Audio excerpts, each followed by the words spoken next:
Welcome back to Don't Quote Us Sports, the podcast where the takes are bold, the stats are questionable, and the accountability is non existent. This is the first episode of a brand new series. We're still tweaking the title of it, but maybe something along the lines of forgotten but not unforgettable. And where we're going with this is we plan on revisiting those sports moments that maybe didn't win championships per se, but they're just impossible to forget. Think Mark Sanchez and the butt fumble, the crazy, the bizarre, the oh yeah, I remember that kind of moments. And what a better place to start for the first episode of this series than the 1989 World Series, the Bay Area Showdown that literally shook the sports world both figuratively and literally. So let's set the scene here. Let's take a stroll down memory lane. We'll take you back to October 17th, 1989. The Oakland A's and San Francisco Giants are set to face off in Game 3 of the 1989 World Series. This was a Bay Area battle that featured four future Hall of Famers. We had Ricky Henderson, Dennis Eckersley, Dave Parker. We had Tony La Russa calling the shots from the dugout for the A's.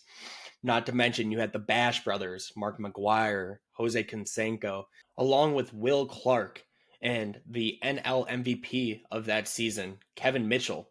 So this was already a huge deal. The first time two Bay Area teams had ever met in the World Series. The A's were young and loaded, looking to redeem themselves after losing to the Dodgers the year before. And then you had the Giants, on the other hand, who hadn't won a title since 1954. So as you can imagine, the energy was insane. You had 62,000 people inside of old Candlestick Park. So think about that. 62,000 people all crammed into a stadium that was, let's just say, not exactly earthquake proof. So the crowd is hype, the broadcast is rolling in, and then nature said, hey, you know what? Forget about your little baseball game. I've got something else planned for you. At exactly 5:04 p.m. local time, just as the broadcast was about to introduce Game 3, a 6.9 magnitude earthquake, the Loma Prieta earthquake, shook the entire Bay Area. The timing of this was surreal. Millions of people were tuned into live TV, ready for Game 3 of the World Series. And suddenly, the screen cuts out, viewers are at home, thinking it's a technical glitch, but meanwhile, inside Candlestick Park, the entire stadium is swaying. Lights go out, the upper decks were moving, and the fans were clutching the railings like they were on a roller coaster that they did not sign up for. Now, the crazy thing, inside of the stadium, there were no major injuries. People were obviously shaken, but Candlestick actually held up during the earthquake. But outside, the city was chaos. The earthquake caused massive destruction across the Bay Area. Freeways collapsed, the Bay Bridge partially fell, fires broke out in San Francisco, and tragically, 63 people were killed, mostly in the freeway collapses. You had another 3,700 that were injured. Structurally, this caused an estimated $6 to $10 billion in damages, which is about 15 to 20 billion in today's money. So, while the fans at home were wondering if the game was going to be delayed or postponed, the reality of the situation was much larger than baseball itself. Not only were the fans in disbelief, but players were just as stunned.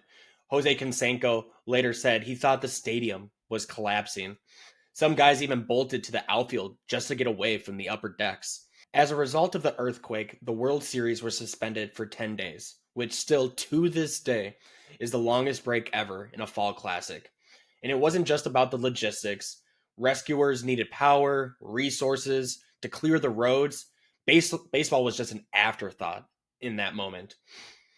When play finally did resume on October 27th, it had an eerie vibe. It felt different.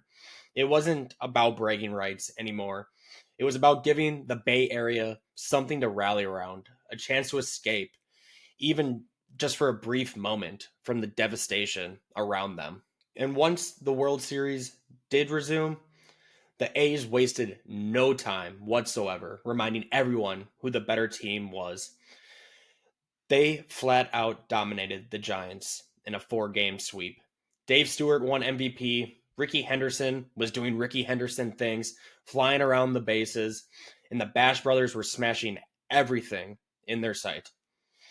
But even though the A's won the championship, that's not what the people remember.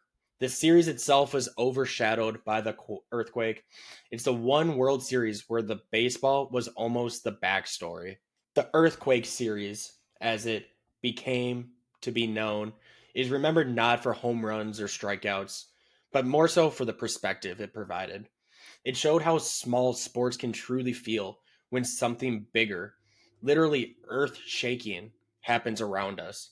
Yet, it showed the other side, how sports can help. When Game 3 finally started, fans weren't just cheering for baseball anymore. They were cheering to prove the Bay Area was still standing. So, the 1989 World Series, the Bay Area Showdown, turned into one of the most surreal events in sports history. Proof that sometimes the biggest moments in sports aren't about the games themselves. Thank you all for watching. If you enjoyed this deep dive into sports history, hit like, subscribe, and drop a comment. And what forgotten moment should we cover next? Maybe the Fog Bowl? The Malice at the Palace? You tell me. This is Isaiah with Don't Quote Us Sports, and we will catch you on the next one.